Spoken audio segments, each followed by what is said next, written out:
So like I said earlier, ये बस आपको ये एक रिलेशन ढूंढना था ना, बस that was the only thing we try to achieve. ठीक है, अब ये रिलेशन अगर आप कंप्यूटर को फीड कर सकते हैं तो computer can give you some simulation, some diagram, depending on आपके पास क्या सॉफ्टवेयर है, right. So next question is more general question, जिस तरह क्वेश्चन एक्चुअली हमारे पास एग्जाम्स में आपको मिल सकते हैं और मिलेंगे भी। सो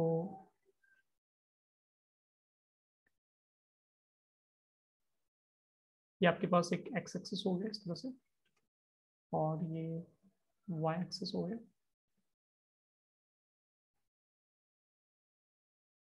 ऑल्दो 3D फिगर है, बट 2D में जो इंफॉर्मेशन दिया that is more than sufficient.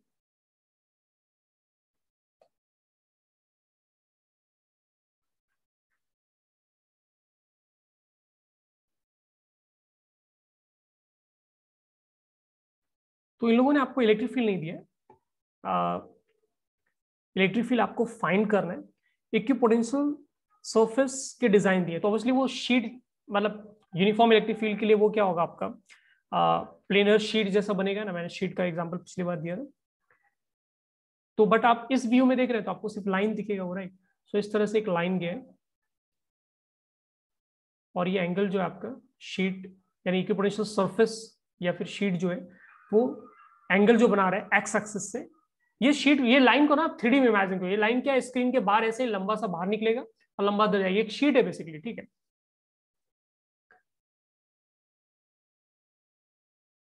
Obviously parallel उसमें बनते हैं आपके इक्विपोटेंशियल सरफेस। तो अलग अलग इक्विपोटेंशियल सरफेस, जैसे ये इक्विपोटेंशियल सरफेस जो है वो 0 वोल्ट पर है। ये इक्विपोटेंशियल सरफेस जो आपका वो 20 वोल्ट पर है।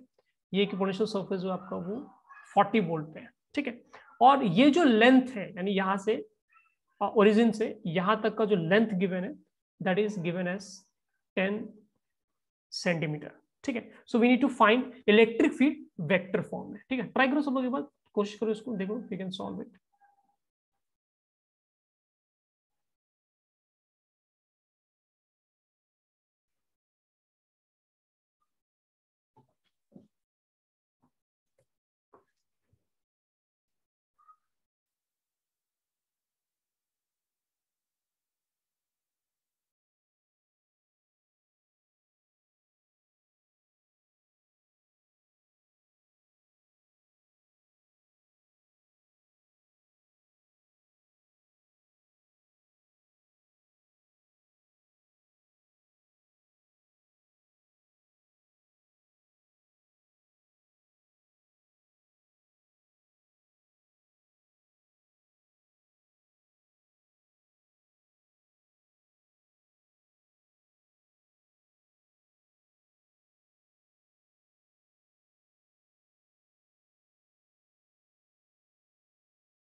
म्यूट था, sorry. So I was saying कि जो आपने आंसर भेजा है ना वो एक्चुअली काइंड ऑफ रॉन्ग है, बिकॉज आप शायद ये नहीं डिसाइड कर पा रहे हो कि electric field, I understand electric field का जो डायरेक्शन होगा या फिर इलेक्ट्रिक फील्ड लाइन जो बनाएंगे हम लोग वो इक्विपोटेंशियल सरफेस के परपेंडिकुलर होगा। बट क्वेश्चन इज कि परपेंडिकुलर होगा बट किस डायरेक्शन में, है ना, क्योंकि परपेंडिकुलर किसी भी शीट पे आप परपेंडिकुलर लाइन बनाए तो उसका दो डायरेक्शन हो सकता है, एक शीट के हो सकता है लेफ्ट परपेंडिकुलर जा रहा है, एक राइट साइड परपेंडिकुलर जा रहा है, राइट। तो मैं पूछ रहा हूं सबसे, चैट पे सब लोग रिप्लाई करना, हम लोगों ने एक कॉन्सेप्ट पढ़ा था पहले, बहुत ही बेसिक कॉन्सेप्ट है, दैट इज इलेक्ट्रिक फील्ड की डायरेक्शन में आपका इलेक्ट्रिक पोटेंशियल जो है वो इंक्रीज होता है या डिक्रीज होता है। चैट पे रिप्लाई करो सब लोग फटाफट, फास्ट।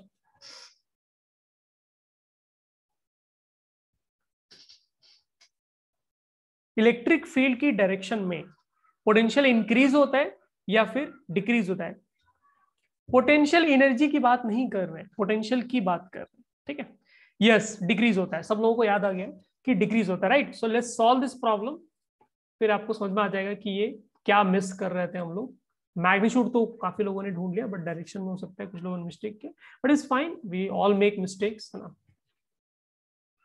सो काम करते हैं, इस डायग्राम को थोड़ा सा बड़ा कर लेते हैं, ये बहुत छोटा है। सो इसमें समझना थोड़ा मुश्किल काम है, तो मैंने डायग्राम क्या आपके लिए काफी बड़ा कर दिया, ठीक है।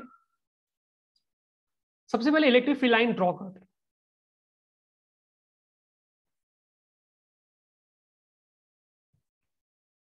यस, प्रॉब्ली एंगल इज -30°, ठीक है।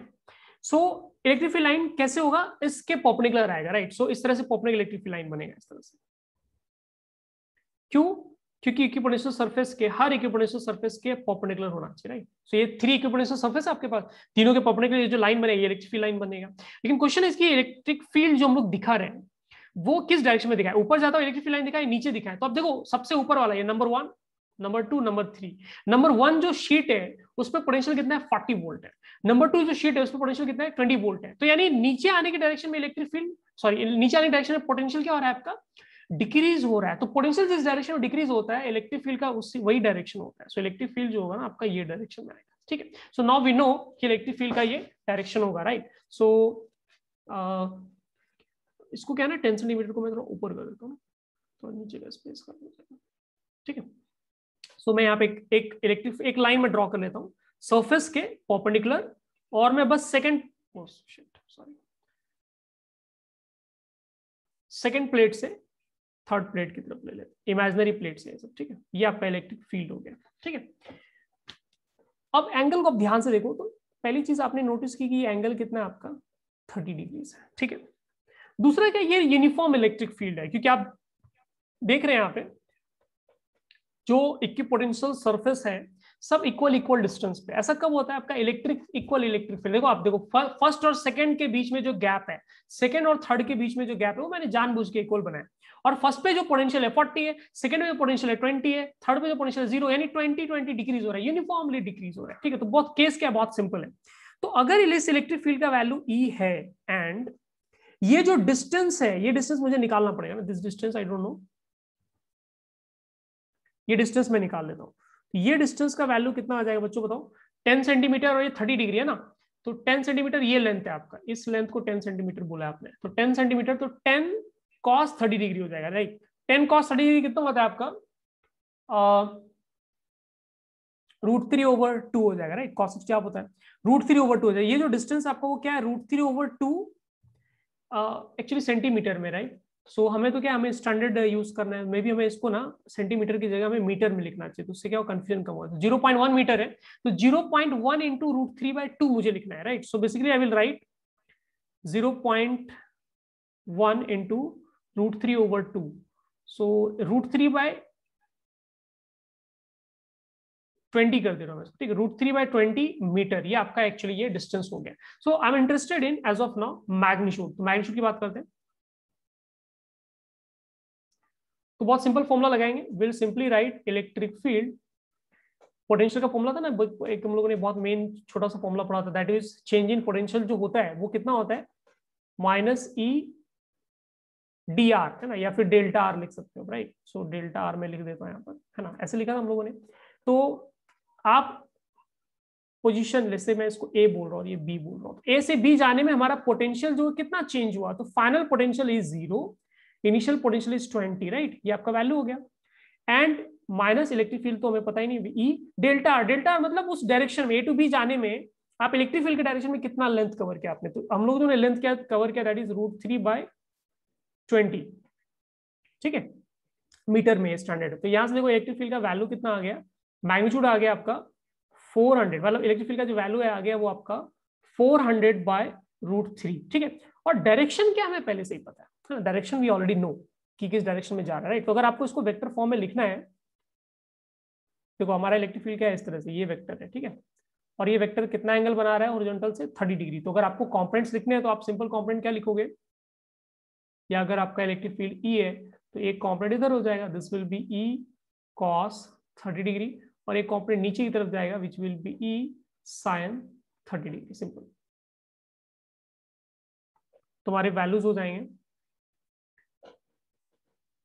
सो will write vector E as E cos 30, cos 30 का वैल्यू हो जाता है आपका अगेन √3/2, सो ये हो जाएगा 200 आई कैप, ठीक है। एंड ई साइन 30 डिग्री का वैल्यू जो ये 200 आ गया आपका, ई साइन 30 डिग्री का जो वैल्यू हो जाएगा वो हो जाएगा ई का वैल्यू 400/√3, साइन 30 होता है 1/2, सो ये 200/√3 हो जाएगा, है ना। So this will become 200/√3, but ये नीचे जा रहा है, राइट, तो आप लिखोगे 200/√3 जे कैप, ठीक है। सभी को समझ में आ गया लॉजिक, किसी को कोई डाउट इसमें तो let me know, otherwise note करो इसको फटाफट।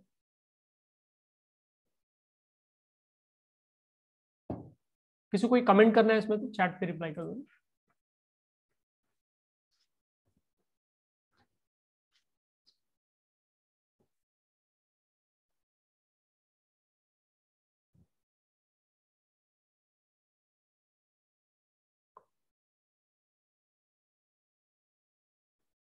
किसी को अगर ये कंफ्यूजन है कि बी पे पोटेंशियल हम लोगों ने 0 वोल्ट कैसे लिया है ना, मतलब यहाँ पे पोटेंशियल क्या होगा, बी पे पोटेंशियल क्या होगा, तो 0 होगा, बिकॉज वो पूरा का पूरा क्या आपका इक्विपोटेंशियल सरफेस है ना 0 वोल्ट पे।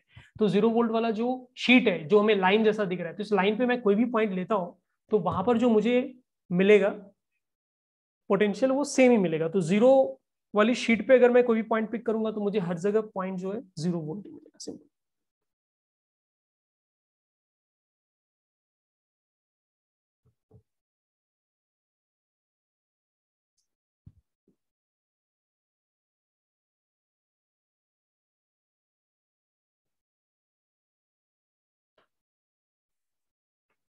ठीक है बच्चों, नोट कर लिया सब लोगों ने, चैट पे रिप्लाई करो। हाँ बोलो सर, आपने 0-20 क्यों लिखा, 20 - 0 फाइनल क्यों नहीं माइनस लिखा? Initial, final minus initial. मैं जाना कैसे चाह रहा हूं, मैं ए टू बी जाना चाह रहा हूं, let me right it.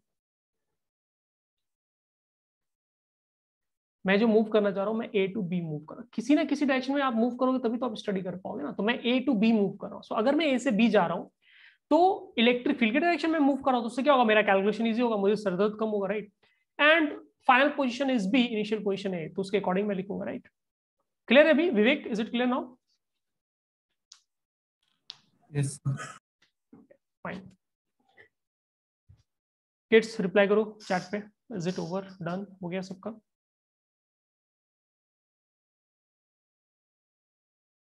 Okay awesome, so I am assuming सब लोगों ने नोट कर लिया। तो ये क्या हो गया आपका इलेक्ट्रोस्टैटिक्स का पार्ट 1, एटलीस्ट जिस फ्लो में मैं पढ़ाता हूँ उसका ये पार्ट 1 जो आपका कंप्लीट हो गया। तो अभी क्या करेंगे हम लोग, सेशन हम लोग क्लोज करेंगे एंड वील रीज्वाइन अगेन, और एक बार फिर से जब ज्वाइन करेंगे देन हम लोग इसका जो सेकेंड पार्ट है गॉस लॉ एंड फ्लक्स का जो यूज है दैट विल स्टडी, ठीक है। Difficult part is basically over, अब जो आएगा वो काफी एनालिटिकल एंड विजुअलाइजेशन वाला पार्ट होगा, ठीक है।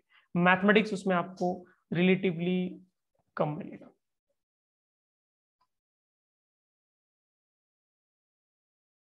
ठीक है फाइन, ज्वाइन एवरीवन।